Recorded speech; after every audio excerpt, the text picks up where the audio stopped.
Hey everybody, Kris Amerikos here and welcome to another video. In this video, I'm going to teach you about the phrase have got and why it's different from the phrase have gotten. A lot of people are confused about this and it's actually really simple, so I'm going to explain it in this video. Now, the first thing that we need to know is that have got and have gotten are usually the same. And this is when we use the verb to get. So every verb has three parts. The first part is what we use in the present tense. So for the verb to get, the first part of the verb is get. And then we have the past tense, the past form of the verb. And for the verb to get, the past form is got. But then the third form of a verb is called the past participle. And this is the part of the verb that we use when we want to make things like present perfect or past perfect. So if we want to use any perfect tense, we need to use the past participle. We also use the past participle when we use passive voice. And I can give you some examples of this. For example, when we use perfect tense, this would be, I have seen this film before. This is an example of a perfect tense, present perfect. And we use have as a helping verb, I have seen. And the word seen is the third form, or the past participle, of the verb to see. So the phrase, I have seen this film before, have seen consists of a helping verb, have, and the past participle of the verb to see, which is seen.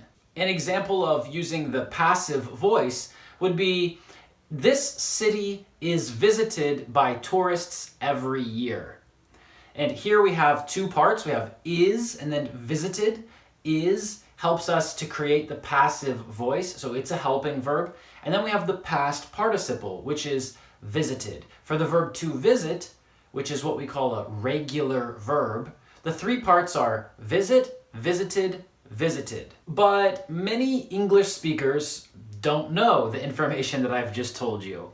And if you talk to them about a past participle or a perfect tense or passive voice, a lot of people just won't know what you're talking about. It doesn't mean that they're uneducated, it just means that they don't remember everything from school. And we don't usually speak about these topics in a regular conversation in English. So it helps us to know it when we're studying a language, but it doesn't really help us when we're speaking the language. So what is the real difference between have got and have gotten? Well, it's a difference between British English and American English. You see, generally speaking, have got is used more in British English and have gotten is used more in American English. Now, this is only true when we're talking about the verb to get, because we could also just be talking about have got. Have got is a conversational way to say have. Why don't we just say I have? Why do we say I have got? Well, it's something that people use a lot when they're speaking, and they don't use it a lot when they're writing. So we need to understand that this is different from the verb to get and using the past participle of the verb to get. So basically, in British English, people usually use the past participle of get, which is got. So it's get, got. But in American English, people typically use the past participle of the verb to get, which is gotten. So it's get, got, gotten. Now, to make this even more confusing, because it's not confusing enough right now, right? To make it even more confusing, we have other verbs that use got in the verb itself, and they work differently. For example, the verb to forget. And the three forms of the verb to forget are forget, forgot, forgotten. And it's not important if it's British English or American English, everybody says forgotten. But when we're talking about the verb to get, then we have a difference in the past participle between British English and American English. Now, let's come back to have got, because this can be really confusing. We only use have got in the present tense. So we can say, I have got a car. and this means I have a car. I've got a brother.